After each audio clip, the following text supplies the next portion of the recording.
여러분 안녕하십니까? 저는 고신대학교 의료경영학부에 재직 중인 반재훈 교수입니다. 강의실에서 이렇게 공부하지는 않지만 온라인으로 하더라도 만나서 너무 반갑고요. 오늘은 그 첫 시간으로 이 데이터 관리 기초라는 과목에서 무엇을 공부하고 또 어떻게 공부해야 할지를 천천히 살펴보는 시간을 갖도록 하겠습니다. 먼저 이 과목의 이름은 데이터 관리 기초입니다. 여러분, 데이터라는 말 많이 들어보셨죠? 자, 데이터가 무엇인지, 그리고 이것을 어떻게 관리해야 하는지를 아주 기본적인 것부터 자세하게 어, 수업을 하는 그런 과목입니다. 자, 그래서 먼저 여러분 제가 그 챗 GPT를 통해서 이 과목이 왜 중요한지를 좀 한번 미리 찾아놨습니다. 그래서 챗 GPT를 좀 통해서 한번 봤는데요. 자, 제가 질문을 했어요. 미래 사회에서 데이터베이스의 중요성은 무엇인가? 이렇게 질문을 했는데요. 사실 이제 여러분 데이터베이스라는 말 생소하실 수 있죠. 자, 그렇지만 이거는 나중에 제가 설명을 하고요. 일단 미래 사회에서 데이터베이스가 중요하니라고 질문을 하니까 이 챗GPT가 이렇게 대답을 했습니다. 빅데이터 시대의 핵심 인프라다. 자, 인프라는 뭐죠? 고속도로와 같은 기반 시설이죠. 이런 빅데이터 시대, 지금은 이제 빅데이터 시대인데 이럴 때 이런 시대에서 가장 이 핵심 인프라, 제일 중요한 기간 시설이 되는 것이 바로 데이터베이스다. 이렇게 이야기를 했습니다. 그래서 데이터를 체계적으로 저장하고 신속하게 검색할 수 있도록 도와주는 것이다. 이렇게 이제 이야기를 했네요. 자, 그리고 두 번째로 인공지능과 머신러닝 발전의 기반이다. 이렇게 이야기를 했습니다. 자, 여러분 인공지능 뭐 지금은 뭐 이 인공지능이 완전 핫 이슈죠. 그래서 우리가 알게 모르게 인공지능을 잘 사용하고 있어요. 스마트폰도 그렇고 컴퓨터도 그렇고 그리고 지금 보시는 이 챗 GPT도 우리가 사용을 하게 되는데 이것이 이제 인공지능의 어떤 산물이죠. 그뿐만 아니라 인공지능 한 분야가 머신러닝이라고 있는데 이 머신러닝 이것을 통해서 인공지능을 구현하게 됩니다. 그런데 이런 발전의 기반이 되는 것이 데이터베이스다. 이렇게 이야기하고 있어요.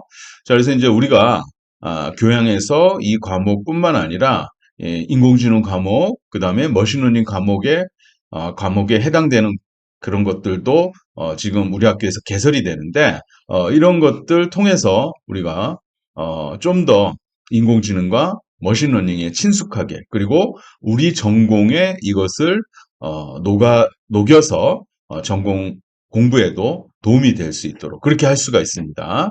자, 그다음에 이제 또 뭐라고 얘기했냐면 디지털 경제와 비즈니스의 혁신이다.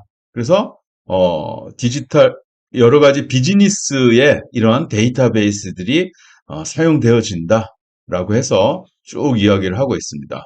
그다음 뭐 이제 보안 및 개인정보 보호 문제. 그래서 이 데이터베이스가 개인정보 보호에도 이렇게 관련이 돼 있다. 그리고 이제 스마트 사회 실현. 그래서 데이터베이스를 통해서 우리가 이제 스마트 사회, 그래서 스마트 시티, 의료 혁신, 뭐 IoT 연결 이런 것들을 구현할 수 있다. 이렇게 이제 이야기해서 결론적으로 미래 사회에서는 데이터가 곧 자산이다. 그리고 이를 효과적으로 관리하는 데이터베이스 기술이 경쟁력이다. 이렇게 이제 이야기를 하고 있습니다. 그래서 기업과 국가의 중요한 과제가 될 것이다. 이렇게 아주 거창하게 챗 GPT 또한 이야기를 하고 있습니다. 자, 그리고 또 제가 질문을 했어요. 그러면 이 데이터베이스는 컴퓨터에 관련된 그런 분야이기 때문에 이공계 학생들이 들어야 되는 거는 맞는데 과연 인문사회 계열 학생들도 이런 데이터베이스 과목이 중요한지 또 수강을 해야 되는지 이렇게 제가 질문을 했습니다. 자, 그러니까 뭐라고 대답했는지 한번 보겠습니다. 자, 인문사회 계열 대학생도 데이터베이스 관련 수강하는 것이 매우 유익하다. 이렇게 이야기를 했네요. 자, 그래서 뭐라고 또 얘기를 했냐? 어떤 경쟁력이 생기냐? 자, 얘기를 들어보니 데이터 리터러시 역량 강화. 데이터 리터러시라는 것은요, 데이터를 읽고 분석하고 활용하는 능력입니다. 그래서 데이터를 다루는 능력을 데이터 리터러시라고 이야기를 하는데요. 뭐 또는 이제 더 큰 범위로 디지털 리터러시라고도 이야기를 하죠. 그래서 인문사회 계열 학생들도 디지털 리터러시가 필요해요. 그런 능력들.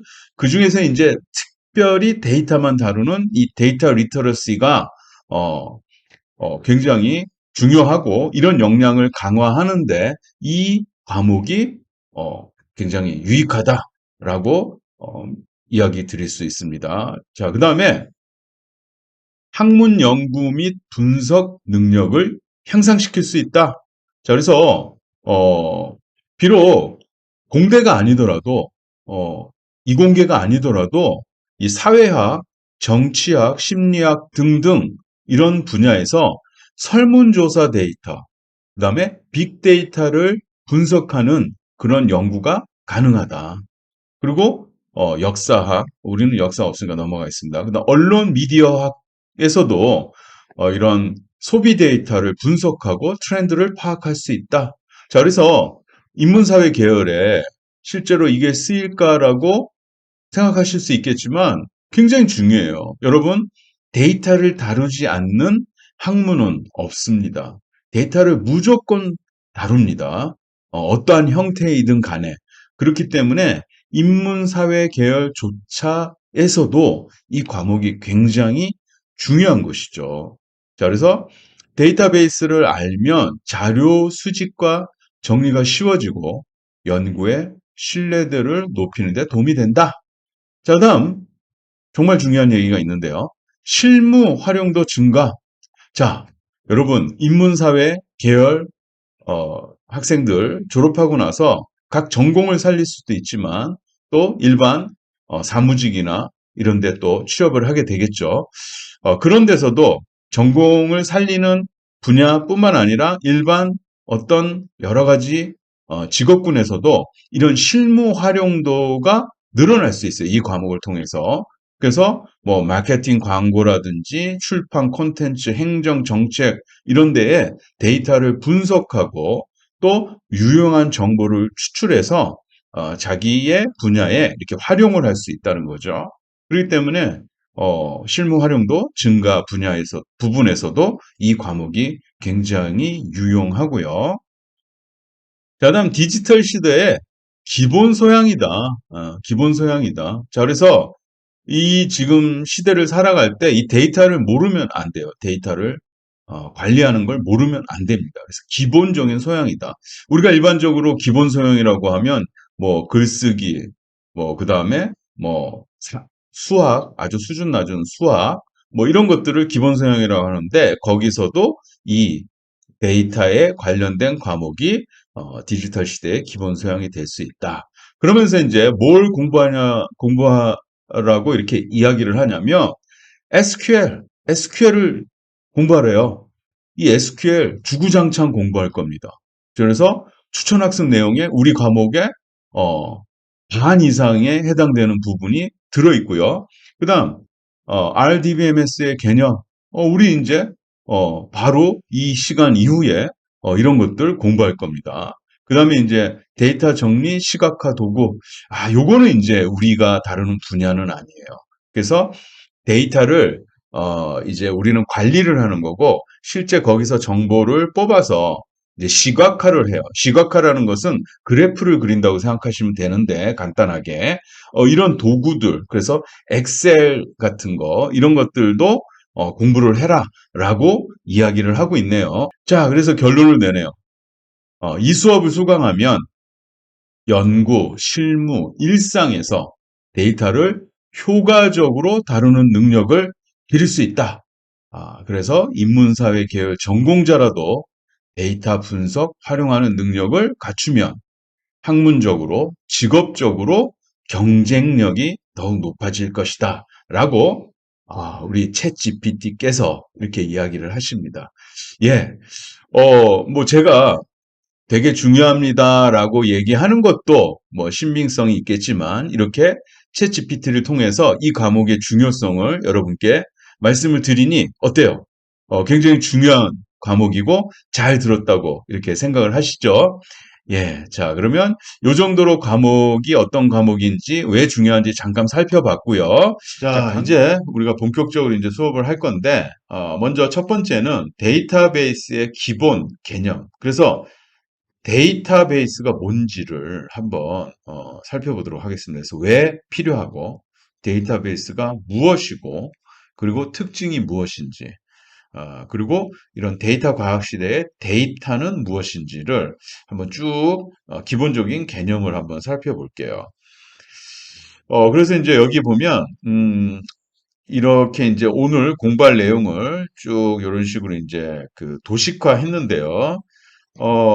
이제 오늘 데이터베이스를 이제, 이거를 이제 공부를 하는 거고요. 공부를 할 거고, 이 데이터베이스의 정의, 그 다음에 뭐 특징, 그 다음에, 이 데이터베이스를 구성하고 있는 것이 이제 데이터들인데, 이런 데이터의, 어, 또 특징을 한번 살펴볼 거예요. 그래서 형태에 따라서 구별하는 방법, 그래서 정형, 비정형, 반정형, 그 다음에 특성에 따라 범주형, 수치형 이렇게 나누어지는데 우리가 이제 데이터가 무엇이고, 그 다음에 정보가 무엇이고, 그 다음에 데이터베이스가 무엇인지. 그래서 데이터와 데이터베이스는 다르거든요. 그래서 이제 그런 것들을 한번 차근차근 살펴보도록 하겠습니다. 자, 먼저 데이터와 정보를 한번 살펴볼게요. 자, 어, 이제 데이터가 있고요. 그냥 정보가 있는데 우리는 사실 이 내용을 그냥 막 혼용해서 쓰는 경우가 많아요. 하지만 실제로 데이터와 정보는 완전히 다른 겁니다. 그래서 두 개가 나눠져 있고요. 그 외에도 이제 이 지식이 있고 지혜가 있는데 이거는 뭐 이제 나중에 다른 또 부분에서 이제 공부를 하고요. 실제로 이제 가장 기본이 되는 거는 데이터고 그다음에 그 이제 정보가 있습니다. 데이터는 뭐냐면 그냥 값이라고 생각하면 돼요. 값. 그래서 현실 세계, 우리 세계에서 관찰을 통해서 또는 측정을 통해서 수집한 값이에요, 값. 그래서 그냥 데이터는 값, 값이라고 생각하면 돼요. 그래서 예를 들면, 성적이죠. 그래서 시험을 치고 나면 성적이 나오죠? 그게 그냥 값이에요. 그래서 데이터는 그냥 사실, 값, 이렇게 이제 생각을 하면 되고, 이 자체로는 어떤 의미가 없어요. 그냥, 수학 80점, 영어 100점, 이 자체로는 그냥 값이지, 이게 뭐 어떤 의미를 가지진 않아요. 그런데 이 데이터를 한 번 더 이제 처리를 하는 거죠. 데이터에서 어떤 유용한 것을 뽑아내는 겁니다. 어떤 처리를 통해서. 그게 뭐냐? 정보입니다. 정보. 그래서 이 정보는 의사결정. 내가 이렇게 할까? 저렇게 할까? 고민을 하는 그 의사결정을 할 때 활용할 수 있는 이 데이터를 처리한 결과예요. 그래서 아까 수학 80점, 이거는 데이터라고 얘기했고요. 자, 그래서 이 수학 점수를 쭉 한 반을 보니 평균이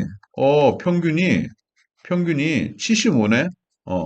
이게 이제 정보가 되는 거죠. 그래서 데이터는 처리하지 않는 그냥 사실 값이고 이런 걸 통해서 한번 처리를 해서 유용한 어떤 사실을 또 끄집어내는 그래서 그거는 나중에 의사결정에 쓰일 수 있는 그런 것들을 바로 정보라고 합니다.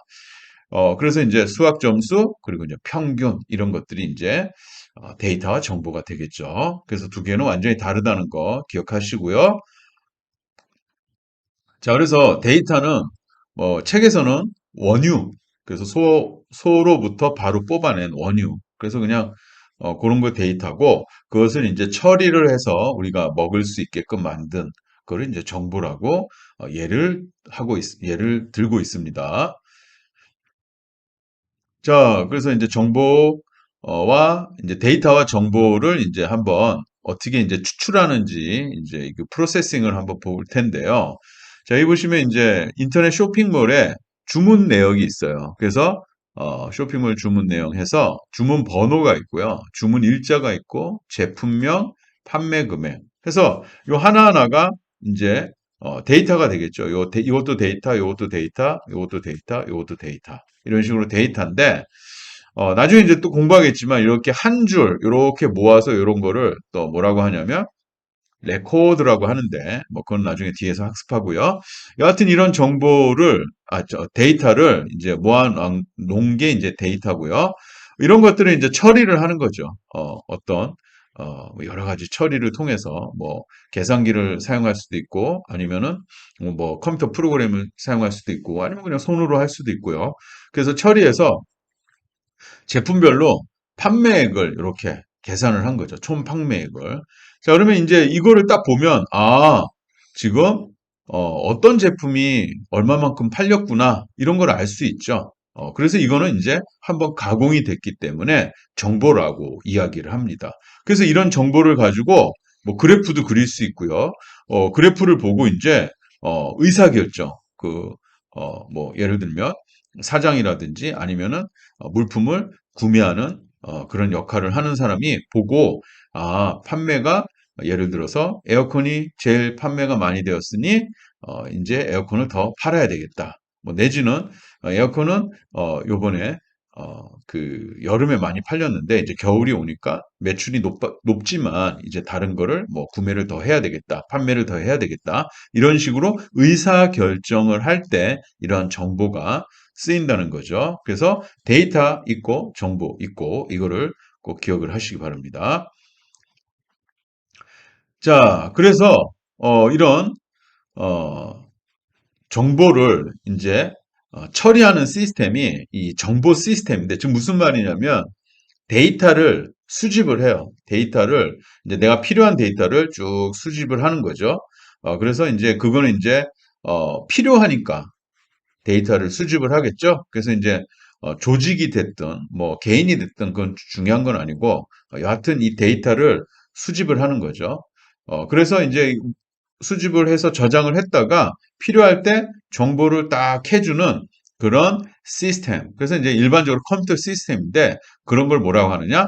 정보 시스템이라고 합니다. 그래서 데이터로부터 유용한 정보를 뽑아내는 컴퓨터 시스템을 정보 시스템이라고 이렇게 이야기를 하죠. 그리고 이제 데이터베이스라는 게 나왔네요. 자, 이거는 뭐냐? 데이터베이스는 데이터들을 모아 놓은 거예요. 그냥. 그래서 여기 뭐 여러 가지가 나왔지만 그냥 간단하게 생각해서 데이터 하나가 아니라 여러 개의 데이터를 이렇게 모아서 그리고 모은다는 거는 저장을 한다는 거죠. 어디에? 컴퓨터 시스템에. 뭐 클라우드가 됐건 하드디스크가 됐건 컴퓨터 시스템에 저장된 것을 뭐라고 하느냐? 데이터 베이스라고 합니다. 그래서 그냥 데이터를 모아서 뭐 프린터를 출력해가지고 그냥 이렇게 모아놓으면 그건 데이터베이스가 아니에요. 컴퓨터에 저장이 돼 있어야 돼요. 컴퓨터에 저장되거나 요즘 이제 또 클라우드에 저장돼 있죠. 그래서 컴퓨터 시스템에 뭐 하드디스크든 어디든 저장 장치에 뭐 클라우드는 이렇게 저장되어 있는 어떤 그, 그 운영 집단에 공통으로 필요한 데이터를 모아놓은 것 이게 이제 데이터베이스가 되겠습니다. 자, 그래서 데이터베이스라고 이제 여러분 기억하시면 돼요. 그래서 데이터 있고요. 거기서부터 정보가 나오는데 그런 걸 처리해 주는 거는 정보 시스템. 그리고 데이터들을 많이 모아놓은 것을 데이터베이스라고 이야기를 하죠. 자, 그래서 여기 이제 그림이 딱 나왔네요. 현실 세계에 데이터를 수집을 합니다. 수집을 하는 거죠. 그래서 데이터는 그냥 값이에요. 어떤 값들. 그래가지고 이제 이런 것들을 컴퓨터 시스템이 특별히 이제 정보 시스템이라고 하죠. 처리를 통하는 거. 처리를 해서 정보를 뽑아내서 이제 의사결정자한테 의사결정을 할 수 있도록 주는 거죠. 그래서 이제 이렇게 수집된 데이터들을 컴퓨터 시스템 안에 이렇게 보관을 하는데 이게 바로 뭐냐? 데이터베이스라고 하는 거죠. 그래서 데이터베이스 꼭 기억하시기 바랍니다. 자, 그럼 이 데이터베이스는 이제 이 정의와 특징이 있는데요. 자, 일단은 이 데이터베이스는요, 특정 조직의 여러 사용자가 공유를 해야 돼요, 공유. 그러니까 나 혼자 그냥 갖고 있는 거는 데이터베이스가 아니에요. 그래서 공유를 해야 되고, 그리고 통합해서 저장을 하는, 그리고 이제 운영을 하는 데이터입니다. 그래서 이제 이 데이터베이스에 네 가지 특징이 있는데, 첫 번째는 통합 데이터예요. 통합 데이터. 그래서 뭐 예를 들면 학생의 성적, 그다음에 뭐 학생의 주소, 그다음에 뭐 학생의 또 예를 들면 뭐 수상 내역 이런 것들을 다 이렇게 하나로 묶어서 이제 같이 통합했다. 이렇게 이제 통합 데이터고요. 그리고 이제 이런 것들은 공유를 해야 돼요. 공유를. 그냥 자기 혼자 쓰는 게 아니라 공유를 하는 거죠. 그래서 이 부서가 다 공유를 해서 쓰는 거죠. 그래서 공유 데이터 이게 중요하고요. 그다음에 이제 또 하나는 뭐냐면 저장된 데이터예요. 저장된 데이터. 컴퓨터를 꺼서 그냥 확 날아가는 휘발성 데이터가 아닌 어딘가에는 저장되어 있어야 돼요. 저장되어 있어야 돼요. 그래서 저장되어야 되는 저장 데이터고요. 그다음 마지막으로 이제 운영 데이터, 운영 데이터. 한번 만들어 놓으면 변하지 않는 그런 데이터가 아니라 계속 운영을 통해서 새로 갱신도 되고 또 추가도 되고 또 삭제도 되는 그런 운영 데이터다라고 이렇게 생각하시면 되고요. 이제 가끔씩 이제 이런 것도 나오는데요. 통합의 관점에서 중복이 없어요. 이게 이제 나중에 계속 이제 우리가 공부를 하면 이제 중복이라는 개념이 나오는데요. 통합을 하잖아요. 내가 어떤 데이터 가져오고 어떤 데이터 가져오고 어떤 데이터 가져와서 한 곳에 이렇게 두게 되면 분명히 거기에 중복이 생길 겁니다. 그래서 이 데이터베이스는 절대 중복이 있어서는 안 돼요. 중복이 있으면 나중에 이상이 발생돼요. 그래서 뭐 무결성이라는 게 또 이제 나오는데 하여튼 여러 가지로 하여튼 안 좋아져요. 절대 있으면 안 돼요. 그래서 통합을 할 때 중복을 없앱니다. 그래서 중복이 없는. 그래서 이제 가끔씩 이렇게 문제가 나와요. 통합된 데이터다라고 하면 우리가 이제 통합하면 중복이 좀 생기겠네. 그럼 뭐 어쩔 수 없지. 이게 아니라 중복이 없는 통합된 데이터다라고 이렇게 여러분 기억하시면 되겠습니다. 자, 그래서 여기 아까 금방 말한 것처럼 공유 데이터다. 여러 조직이 같이 사용하는 거고 통합되어 있다. 그래서 중복이 없고 최소한의 중복이라고 하는데 뭐 이건 없다고 보면 됩니다. 그다음에 그래서 이제 통제 가능한 중복만 허용하는 그런 통합된 데이터고 그다음 저장 데이터. 그래서 이게 컴퓨터 꺼지면 날아가는 휘발성 데이터가 아니라 비휘발성 어딘가에는 저장되어 있는 데이터다. 그다음에 이제 조직의 기능을 수행하기 위해서 지속적으로 필요한 데이터. 그래서 계속 변화되는 그런 데이터다라는 것을 여러분 기억하시면 되겠습니다. 자, 그리고 이제 이런 데이터베이스에 또 이 정의를 받고 이제 특징이 있는데, 자, 첫 번째로 실시간 접근성입니다. 실시간 접근성. 그다음에 continuous evaluation에서 계속 변화되고요. 그다음 내용 기반으로 참조가 되고 동시 공유가 됩니다. 이걸 한번 살펴보면 자, 실시간이라는 거는 뭐냐면 사용자가 데이터에 대해서 요구를 하면 그 즉시 응답을 해줘야 돼요. 그래서 왜냐면 데이터들이 계속 쌓이게 되고 변화하게 되는데 내가 어떤 걸 물어봤을 때 바로바로 대답을 해주지 않고 뭐 3일 뒤에나 5일 뒤에나 이렇게 대답을 해주면 그게 맞는지 안 맞는지 모르죠. 그리고 당연히 실시간 응용에서는 그렇게 빨리빨리 대답을 해줘야 되는데 그렇게 안 하면 문제가 생기겠죠. 그래서 실시간 접근이 돼야 되고요. 그 다음에 이제 아까 말한 것처럼 계속 변화하는 데이터예요. 그래서 삽입 삭제 수정을 통해서 계속해서 정확한 데이터를 유지하는 그런 계속 변화를 하고요. 그 다음에 이제 동시에 공유를 합니다. 아까 공유 데이터라고 했어요. 공유 데이터는 같이 쓴다는 거죠. 근데 이제 중요한 거는 공유를 하되 예를 들면 화장실처럼 누가 한 명 들어가면 그 다음 사람 기다리는 것이 아니라 동시에 같이 쓸 수 있는 거죠. 그래서 음, 다른 데이터를 동시에 사용할 뿐만 아니라 같은 데이터도 동시에 사용할 수 있는. 그래서 뭐 은행에 이제 예를 들어서 내가 저금을 하잖아요. 저금을 하고 돈을 빼고 이런 것들을 막 하는데 또, 또 핸드폰으로 또 PC로도 동시에 이렇게 접속해서 돈을 빼가고 이러잖아요. 그렇게 이제 동시에 공유를 할 수 있다는 겁니다. 그리고 이제 마지막으로 이제 내용 기반 참조가 있는데요. 이게 뭐냐면 원래 컴퓨터에 저장되어 있는 데이터들은 이 주소 기반으로 또는 위치 기반으로 저장이 돼 있어요. 그래서 하드디스크에 몇 번째 데이터가 저장되었다. 이렇게 이제 저장이 되어 있는데 그런 식으로 이제 내가 데이터를 가져오는 것이 아니라 내용 기반으로. 그래서 그 내용이라고 하면 예를 들면 재고량이 1000개인 제품을 가져오고 싶다. 이런 식으로 어떤 그 내용으로 질문을 던져서 데이터를 가져오는. 그래서 아까 말한 것처럼 하드디스크 몇 번째 저장되어 있는 데이터를 가져와 이런 것이 아니라 내용. 그래서 질의를 통해서 재고량이 1000개인 제품을 이름을 알려줘. 이런 식으로 참조하는 것이 바로 데이터베이스의 특징이다. 라고 여러분 이해하시면 되겠습니다. 자, 그 다음 이제 데이터를 좀 분류를 한번 해볼게요.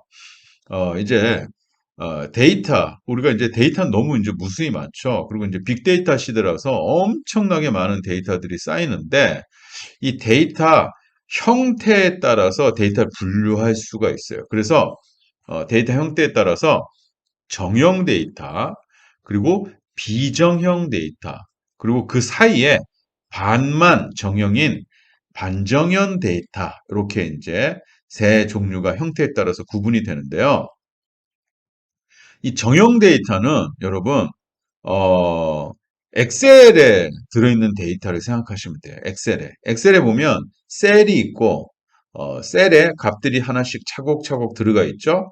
그래서 예를 들어서 학번이라는 그 열에는 각각의 셀에 학번들이 들어있죠. 동일한, 이제 이걸 도메인이라고 하는데, 도메인을 가진 데이터들이 쫙쫙쫙쫙 들어있어요. 이렇게 형태를 딱 갖춘, 그래서 형태가 딱 있는 데이터를 정형이라고 하고요.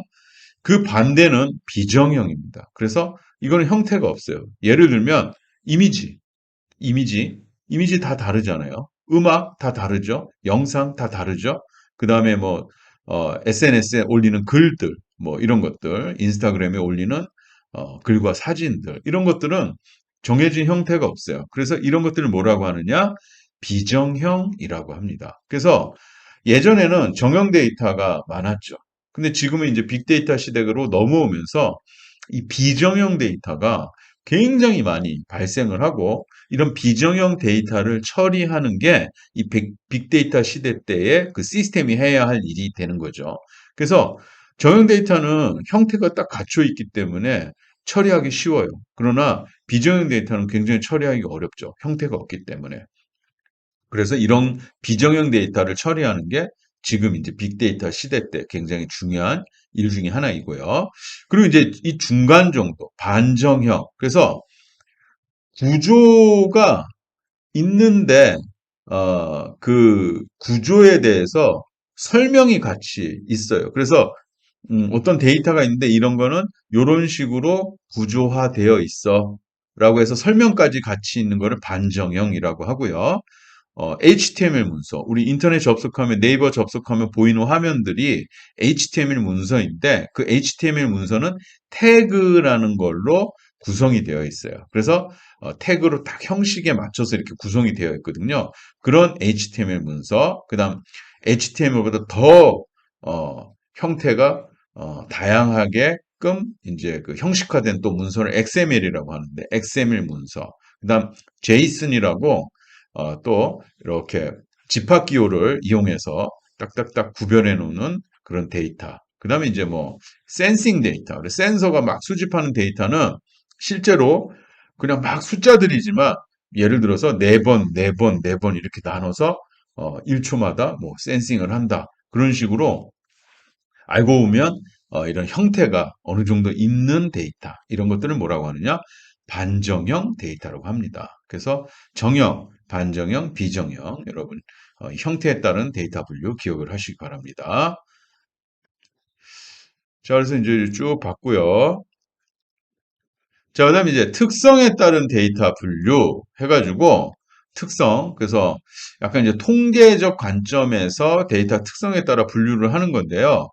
이게 이제 두 가지 종류가 있어요. 하나는 범주형, 또 하나는 수치형. 그래서 범주형은 그야말로 그냥 종류를 나타내는 거고, 수치형은 숫자로 되어 있는 거, 숫자로 되어 있는 거. 그래서 수치형은 딱 여러분 감이 오죠? 수치형은 숫자. 그럼 숫자가 아닌 거는 이거는 그냥 이제 범주형이라고 생각하면 돼요. 그리고 이제 범주형 안에는 명목형이랑 순서형이 있고요. 수치형 안에는 이산형과 연속형이 있습니다. 이걸 한번 살펴볼게요.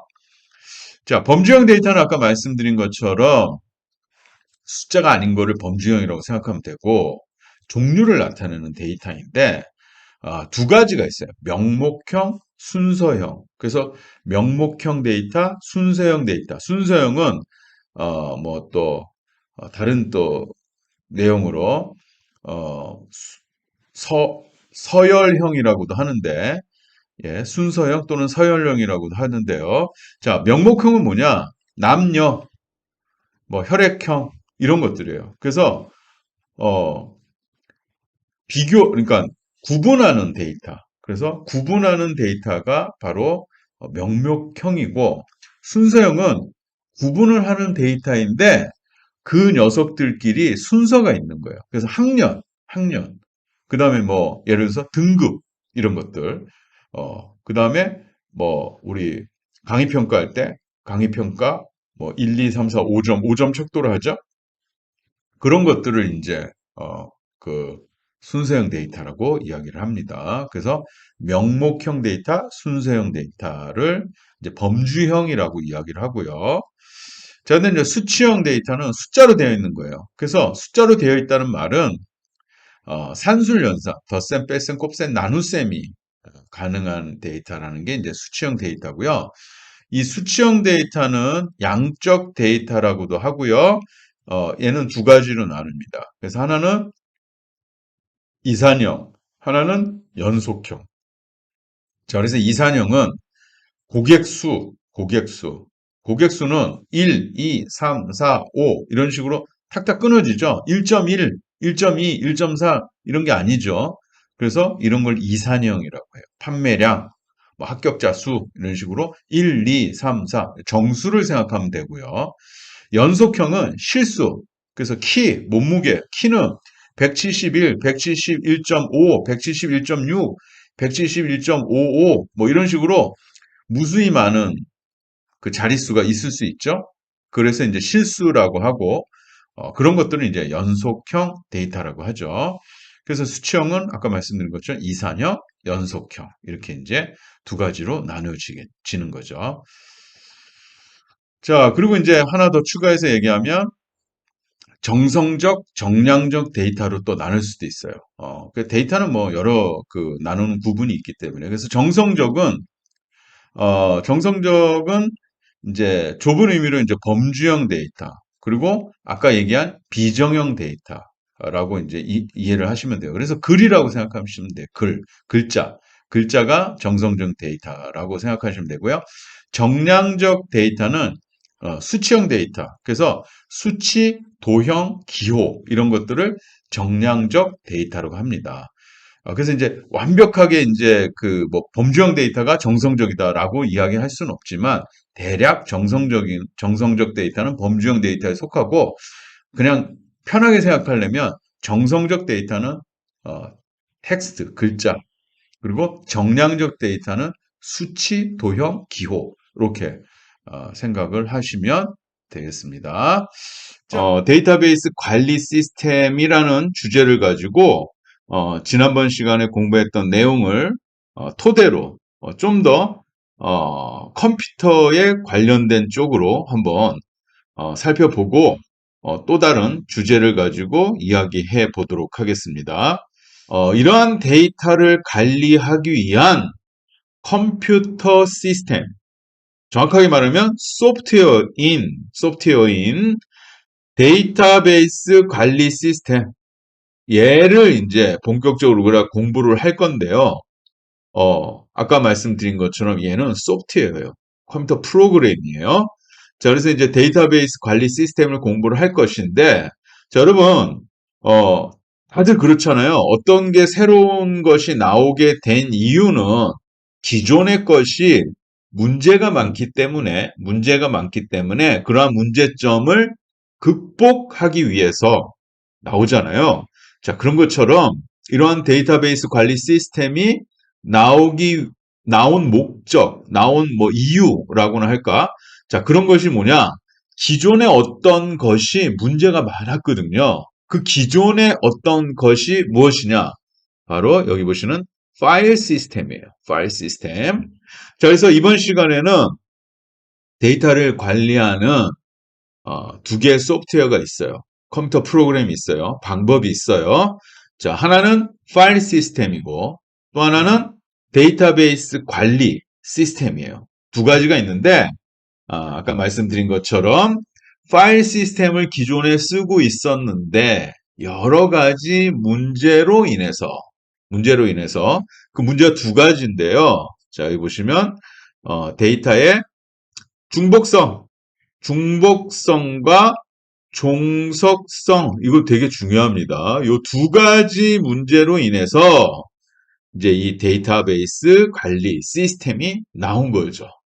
자, 그래서 오늘은 파일 시스템이 무엇이고 어떠한 문제를 가지고 있는지, 그리고 이러한 문제를 해결하는 방법으로 만들어진 데이터베이스 관리 시스템이 무엇인지, 그리고 이 녀석이 가지고 있는 장점과 단점, 그리고 이런 데이터베이스 관리 시스템도 시간이 지나면서 발전을 했는데 어떤 식으로 발전을 했는지를 공부를 하겠습니다.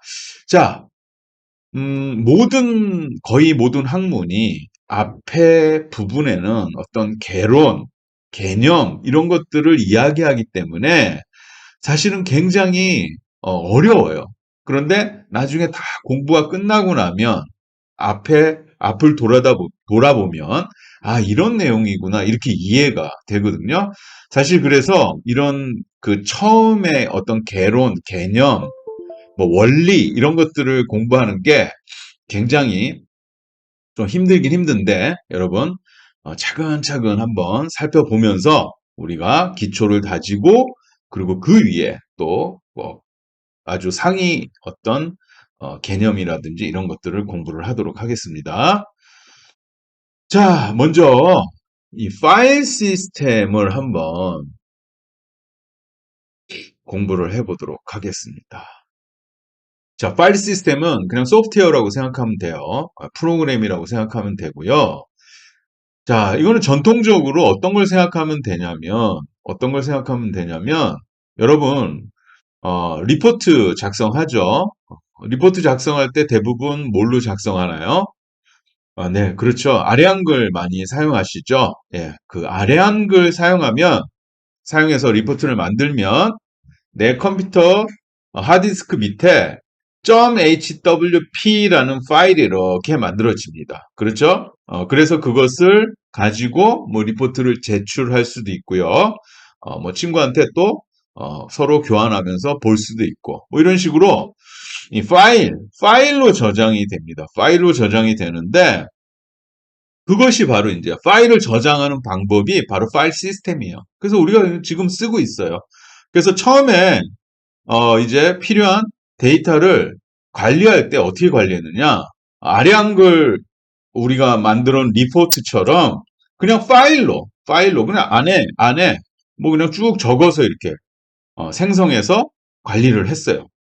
그런데 그리고 나서 이제 이런 파일을 이용해서 정보를 저장했으니 정보를 또 저장하는 이유는 뭡니까? 새로 쓰려고 저장을 해놨겠죠. 그래서 쓰기 위해서 그 파일을 열어서 이렇게 데이터를 가져와서 뭐 계산도 하고 보여주기도 하고 이렇게 했죠. 자, 그래서 여기 이제 보시면 고객을 관리하는 어떤 프로그램을 만든다고 생각을 해보세요. 고객을 관리하는 프로그램.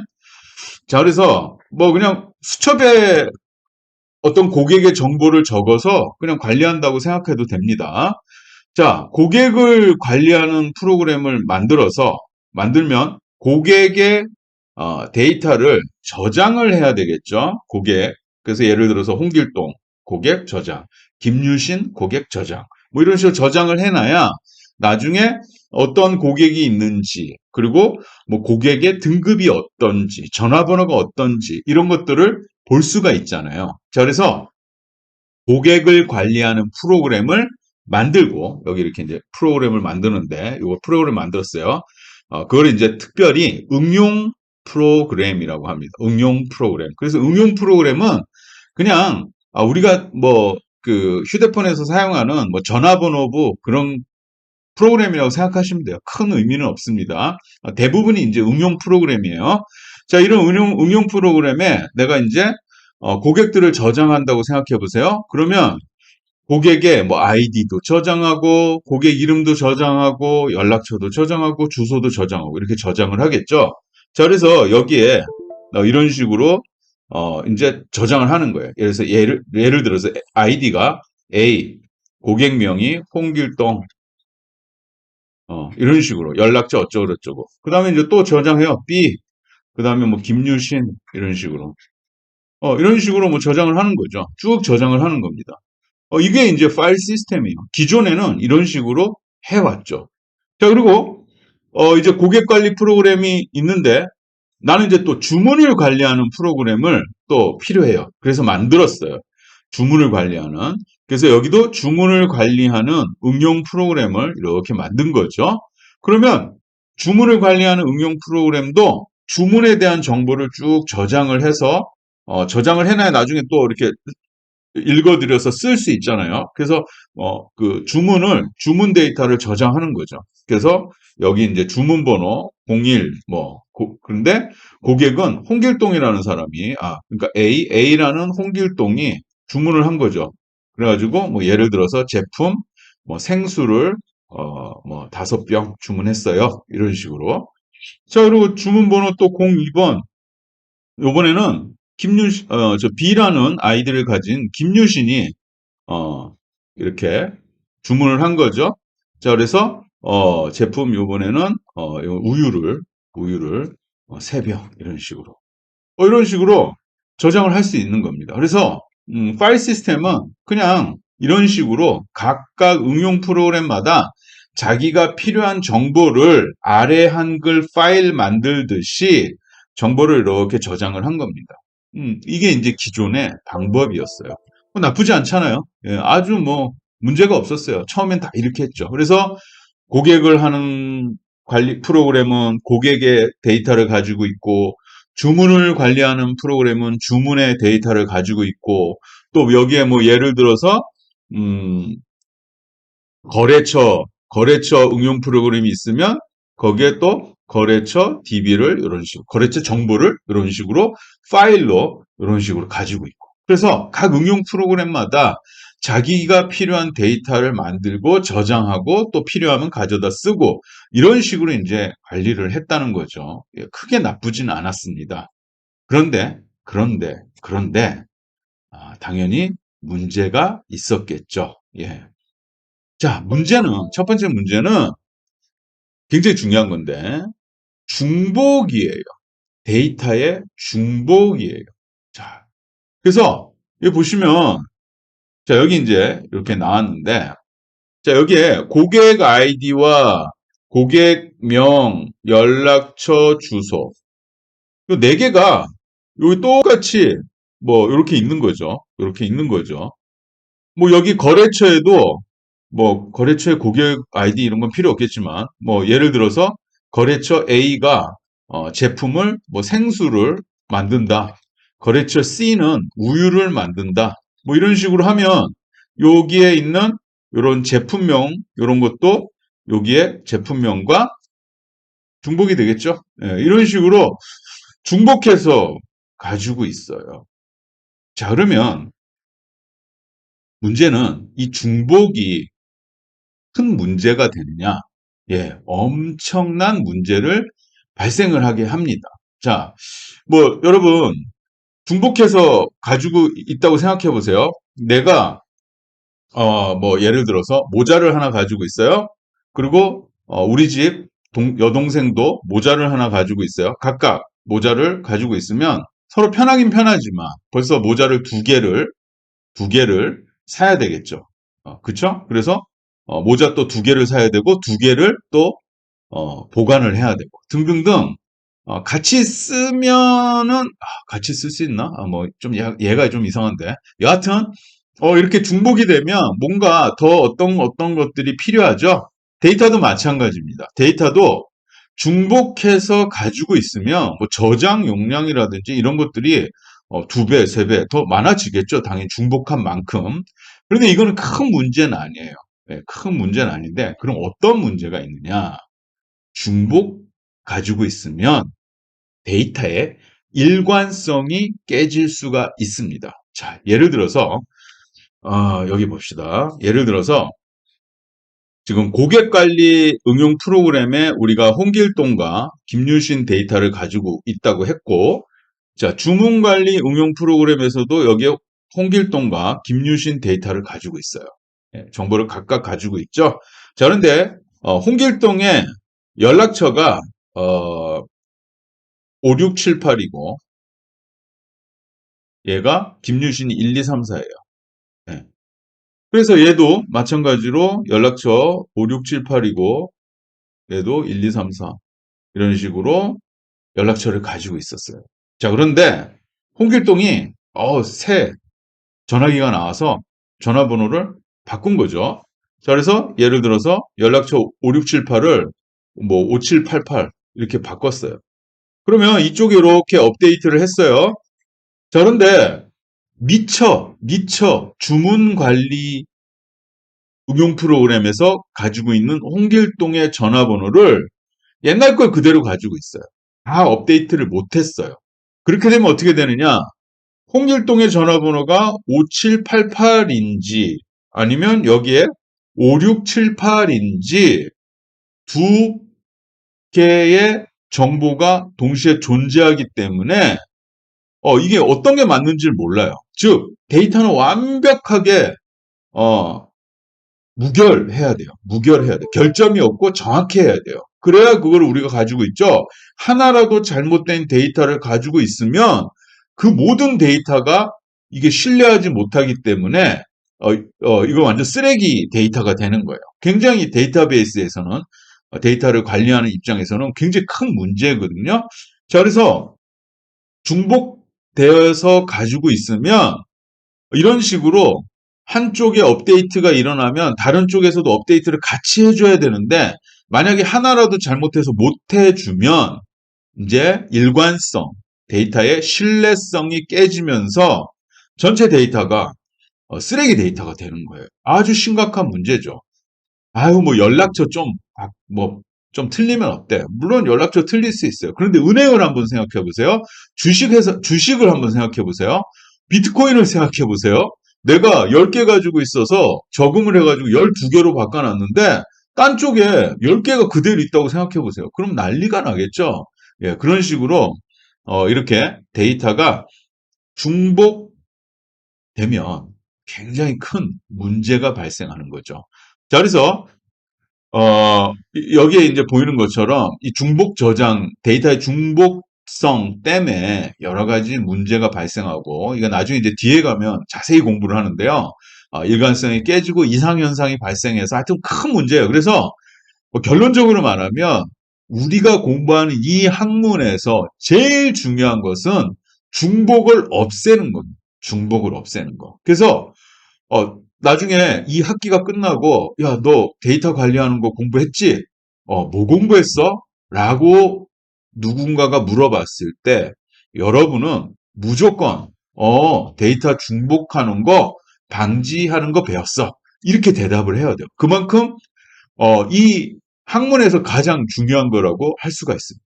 그래서 이 중복에서 저장되기 때문에 이제 파일 시스템이 문제가 생기는 거예요. 물론, 프로그램이 보는 것처럼 그냥 하나만 써요. 하나만 써. 그러면은 큰 문제는 없어요. 그런데 생각해 보세요. 큰 회사라든지 뭐 우리 학교라든지 이런 데는 프로그램 하나만 있는 게 아니에요. 뭐 하는 프로그램, 뭐 하는 프로그램, 뭐 하는 프로그램. 예를 들어서 여러분 데이터를 지금 학교가 가지고 있는데 학생 정보도 가지고 있고 수업 정보도 갖고 있고 성적 정보도 갖고 있고 막 이런 것들을 가지고 있는데 거기 여러분들의 이름과 주소와 전화번호가 다 따로따로 각각 가지고 있다고 생각해 보세요. 그럼 큰 문제가 생기는 거죠. 그래서 복잡해질수록 이렇게 데이터의 중복이 문제가 발생한다는 것입니다. 자, 그런 문제가 있고요. 자, 두 번째는 뭐냐면, 두 번째는요, 응용 프로그램에 대해서, 파일에 종속적이다. 그래서 아까는 중복성, 그리고 이번에는 종속적이다. 자, 그래서 이 종속적인 거, 이것도 굉장히 큰 문제를 일으킵니다. 자, 이게 무슨 말이냐?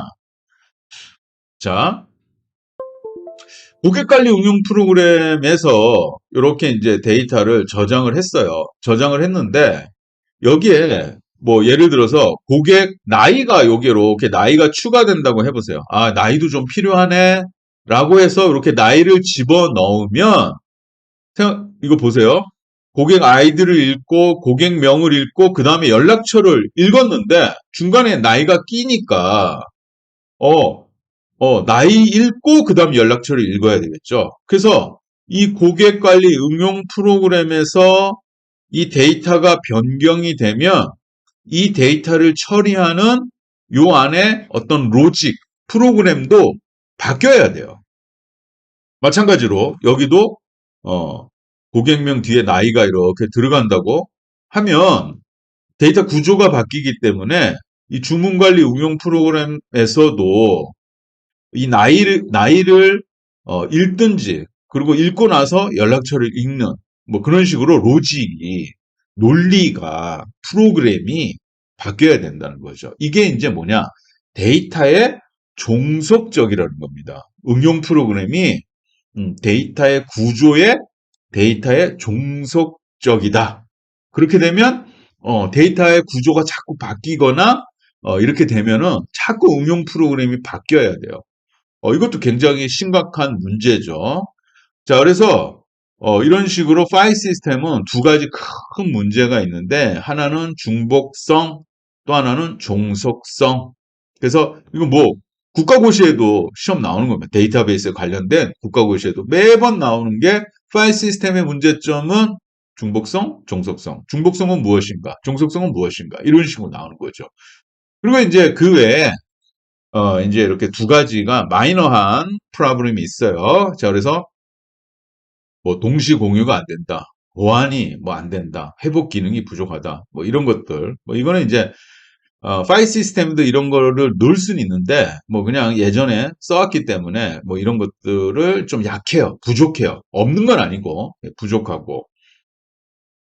그다음에 이제 아까 말한 것처럼 이러한 응용 프로그램을 이렇게 만들려면 자기가 응용 프로그램 만들고 그 다음에 자기가 가지고 있는 데이터를 관리하는 이런 방법도 자기가 가지고 있어야 돼요. 이런 식으로 응용 프로그램을 만드는 게 또 어려워요. 자, 그래서 뭐 이런 것들은 이제 마이너한 거라서 여러분이 기억해야 되는 거는 아까 말씀드린 것처럼 중복성과 종속성 요 두 가지 꼭 기억하시기 바랍니다. 자, 이런 식으로 이제 파일 시스템에 문제점이 있기 때문에 이런 문제점을 보완하기 위해서 예. 데이터베이스 관리 시스템이 나온 겁니다. 자, 그래서 그러면 이제 중복성은 어떻게 해결할 수 있을까? 중복성을 어떻게 해결할 수 있을까? 자, 뭐 당연한 거죠. 당연한 거죠. 어떻게 해요? 통합하면 됩니다. 통합하면. 합치면 되죠. 합치면 되죠. 자, 그래서 파일 시스템은 같은 내용의 데이터가 이렇게 같은 내용의 데이터가 여러 파일에 중복 저장되기 때문에 아까 말한 것처럼 중복 저장되면 나중에 이상 현상이 발생해서 문제가 생기고 여러 가지 신뢰가 깨지고 데이터의 무결성이 훼손된다고 했어요. 자, 그래서 이 데이터의 중복성 이거를 이제 해결해야 되는데 자, 그럼 어떻게 하느냐? 그럼 보시는 것 같이 여기 있는 이 데이터와 여기 있는 이 데이터를 합쳐서 하나만 가지고 있으면 되잖아요. 그죠? 그래서 하나로 이렇게 딱 합치면 되겠죠. 자, 그리고 이제 이런 식으로 자, 그래서 데이터를 따로따로 가지고 있는 게 아니라 이런 식으로 합쳐서 얘를 이렇게 가지고 있게 되면 음, 고객 응용 프로그램은 예를 들어서 이런 식으로 데이터를 이용을 하면 되고요. 주문 관리 프로그램은 이런 식으로 데이터를 어, 이용을 하면 되겠죠. 자, 그래서 이런 식으로 파일 시스템이 문제가 발생하는데 말씀드린 것처럼 중복성과 종속성. 그래서 이제 중복성을 이렇게 이제 해결하면 되지 않을까. 그래서 이제 해결했어요. 어떻게? 뒤쪽에서 공부하는 데이터베이스 관리 시스템이. 자, 그리고 아까 말한 것처럼, 이제 종속성이 문제라고 했어요. 응용 프로그램이 데이터 파일의 종속적이다. 즉, 데이터의 파일의 구조가 변경되면 응용 프로그램도 함께 변경되어야 한다. 그래서 아까 고객 아이디와 이름 사이에 어떤 나이가 이런 식으로 들어가게 되면 기존에는 응용 프로그램이 아이디를 읽고 이름을 두 번째는 이름이 들어있지 이러면서 읽었는데 중간에 이렇게 나이가 들어가니까 프로그램 바꿔줘야 돼요. 그래서 아이디를 읽고 그 다음에는 나이야 해가지고 나이를 읽고 그 다음에 이제 이름이야 이런 식으로. 그래서 자기 데이터 구조가 바뀌면 응용 프로그램도 바뀌어야 되고 심지어는 예를 들어서 그 아까 앞에처럼 이런 식으로 통합을 하더라도 이쪽에 여기 뭐 예를 들어서 고객명과 연락처 사이에 나이가 들어가게 되면 이 프로그램도 바꿔야 되고 이쪽 프로그램도 바꿔야 되는 그런 문제가 발생하죠. 자, 이런 식으로 파일 시스템은 기존에 써왔는데 사회가 복잡해지고 조직이 복잡해질수록 컴퓨터를 이용해서 여러 가지 프로그램들을 만들어서 사용할 때 안에 들어있는 데이터들을 각자가 관리를 하고 저장을 하고 이렇게 운영을 하게 되면 데이터들 사이에 중복이 돼서 중복에 대한 문제가 발생하고 그 다음에 응용 프로그램과 데이터 구조가 밀접하게 연결되어 있기 때문에 구조가 바뀌는 경우에 응용 프로그램도 바뀌어야 된다는 종속성이 문제가 생기는 거죠. 자, 그래서 이제 뭐가 나왔느냐? 바로 우리가 공부하는 데이터베이스 관리 시스템이 나온 거죠.